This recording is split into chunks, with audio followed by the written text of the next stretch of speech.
Cerita diawali dengan wanita yang berlari di dalam hutan. Ia menghindari kejaran beberapa orang yang ingin menangkapnya. Yang akhirnya ia tertangkap dan dipukul kepalanya hingga pingsan. Scene selanjutnya, wanita tersebut sudah diikat di sebuah gudang. Di sana sudah ada dukun yang seperti akan melakukan ritual. Terdapat beberapa alat penyiksa tertata di meja, hingga mayat kucing yang digelantung di atas atap. Tiba-tiba sosok pria berdiri di hadapannya, dan ternyata pria itu adalah ayahnya sendiri. Lalu sang ayah menuangkan bensin ke tubuh anak sembari menyalakan korek untuk membakarnya. Tiba-tiba wajah wanita itu berubah menjadi sosok menyeramkan sambil berkata, dan akhirnya sang ayah menembak kepala sang anak untuk mengakhiri penderitaannya. Saya beritahu di awal ya, sang anak yang dibunuh itu sudah dirasuki oleh roh jahat, dan untuk mengusir roh tersebut dengan cara membakarnya hidup-hidup salah satunya. Dan film pun dimulai. Scene selanjutnya menceritakan terdapat kelompok muda-mudi yang akan menginap di sebuah rumah terpencil di dalam hutan belantara. Anggota itu terdiri dari 5 orang, yaitu David, Olivia, Natalia, Eric, dan yang terakhir Mia. Oh ya, tujuan muda-mudi ini menginap di tempat terpencil karena ingin menyembuhkan si Mia dari kecanduan narkoba. Istilahnya karantina gitu kali ya. Hal ini didukung oleh David selaku kakak Mia yang bosan melihat adiknya ketergantungan oleh obat haram tersebut. Yang sebelumnya Mia sudah mengalami overdosis hingga hampir meninggal. Oke lanjut, pada malam harinya Mia menjerit histeris ingin pulang karena di rumah tersebut tercium bau busuk semakin kuat di hidungnya.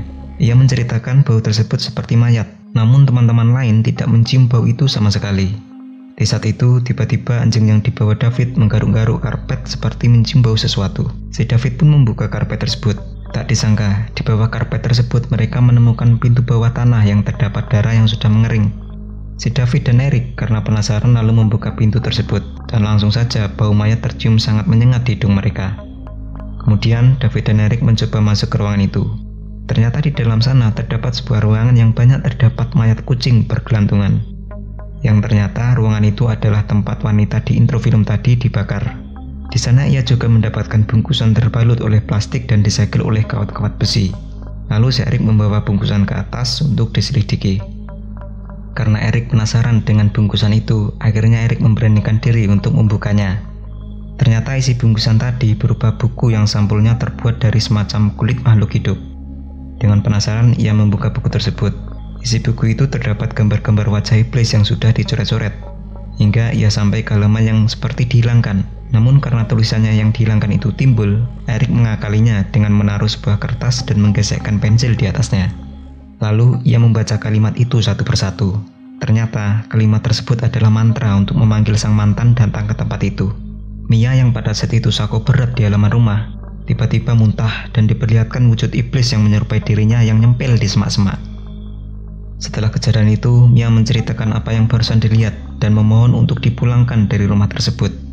Namun teman-teman lainnya tidak menyetujui karena menganggap Mia sedang berhalusinasi karena kecanduan obat. Karena Mia merasa memang sudah ada yang tidak beres di rumah itu, akhirnya ia pun berusaha kabur dengan membawa mobil. Saat di perjalanan, ia dikagetkan dengan sosok wanita yang berdiri tepat di tengah jalan. Dengan refleks, Mia membanting setir ke arah kiri hingga akhirnya ia terjebur ke sungai. Tak sampai di situ, Mia terus dikejar makhluk itu hingga ia terjerat di akar-akar pohon yang melilit tubuhnya. Hingga setan itu memperlihatkan wujudnya tepat di hadapan Mia. Tiba-tiba setan itu mengeluarkan gumpalan akar dari dalam mulut. Gumpalan akar itu pun bergerak mendekati Mia hingga masuk ke dalam tubuh melewati organ intim si Mia. Mia pun menjerit sekeras-kerasnya karena kesakitan. Scene selanjutnya, Mia ditemukan oleh Olivia dan kakaknya yang lagi duduk di bawah pohon. Ia lalu segera dibawa ke rumah atau kabin penginapan. Mia menceritakan bahwa makhluk itu sudah mengikuti hingga ke kabin yang ditinggali. Lagi-lagi teman dan kakaknya tidak mempercayainya. Sementara itu, si Eric menyelidiki buku primbon yang ditemukan dengan mengaitkan kejadian yang dialami Mia dengan isi buku itu. Selanjutnya, David menggedor-gedor pintu kamar Mia yang terkunci karena ingin memastikan keadaannya. Namun setelah pintu terbuka, David mendapati Mia yang sedang mandi menggunakan air yang mendidih hingga kulitnya melepuh. Setelah kejadian mencengangkan itu, Eric mengecek lagi buku tersebut dan didapati gambar orang yang sedang menuangkan air mendidih ke tubuhnya. Saat mereka sedang memperdebatkan kondisi Mia berjalan keluar dari kamar sambil membawa senapan. Mia yang saat itu sudah dirasuki iblis mulai menembak David di bagian lengan. Lalu Mia terjatuh karena ia masih dalam keadaan antara sadar dan tidak. Saat itu juga Olivia mencoba mengambil senapan yang ada di lantai. Namun dengan cepat tangan Olivia dipegang oleh Mia, hingga Mia memuntahkan cairan seperti darah ke dalam mulut Olivia. Kemudian si Eric yang sudah berdiri di belakang langsung menarik Mia ke ruangan bawah tanah dan mengunci pintu tersebut. Olivia yang baru saja diberikan muntahan langsung berlari ke kamar mandi untuk membersihkan diri. Olivia pada saat itu sudah merasakan hal aneh dengan dirinya. Scene selanjutnya, Eric mencoba mengecek keadaan Olivia di kamar mandi. Di depan matanya, ia melihat Olivia sedang asik menyayat mulutnya sendiri menggunakan pisau. Eric saat itu kaget hingga ia terjatuh dan diserang oleh Olivia. Karena Olivia semakin membabi buta, akhirnya Eric membalas dengan menghantam kepala Olivia hingga tewas. Oke, lanjut. Saat Natalia sedang mencarikan obat untuk Eric, dari bawah ruangan terdengar Mia memanggil-manggil dan meminta belas kasihan. Karena Natalia merasa tidak tega mendengar rintihan Mia, akhirnya ia turun. Saat ia sadar jika itu alibi Mia untuk membunuhnya, sontak Natalie mencoba berlari, namun sayang, Mia bisa meraih kaki Natalia hingga diseret ke dalam ruangan dan pintu otomatis terkunci. Pada saat di bawah ruangan, Natalie disajikan pemandangan yang mengerikan, yaitu saat Mia membelah lidahnya sendiri menggunakan pisau, lalu mencium hingga menggigitnya. Eric dan David yang menyadari Natalie berada di bawah ruangan lalu membawanya ke atas dan pintunya langsung ditutup dan dirantai. Karena merasa geram, Eric mencoba membakar buku itu dengan maksud kutukan tersebut bisa hilang. Namun yang terjadi malah buku tersebut tidak bisa terbakar sedikitpun.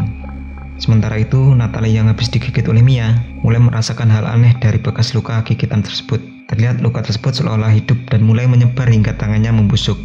Karena tangannya seperti mulai menguasai dirinya, Natalie pun memberanikan diri untuk memotong tangannya sendiri menggunakan gergaji. Sementara itu, si Eric dan David mulai mempelajari isi buku terkutuk tersebut untuk menemukan jalan keluar dari kejadian mengerikan itu. Ia akhirnya menemukan 3 cara untuk memurnikan orang yang dirasuki iblis tersebut. Yang pertama, dengan cara dikubur hidup-hidup. Yang kedua, dibakar hidup-hidup. Dan yang terakhir, dimurnikan dengan tubuhnya dimutilasi. Ketika David dan Eric sibuk berdiskusi, tiba-tiba Natalie menghampiri mereka dengan membawa alat paku tembak. Dengan membabi buta, Natalie menembakkan ke arah Eric. Sementara itu, David langsung menyergap Natalie untuk menghentikan aksinya. Namun yang dihadapi mereka adalah Natalie yang sudah dirasuki iblis. Ya, daya tahan dan tenaga mereka jelas kalah kuat.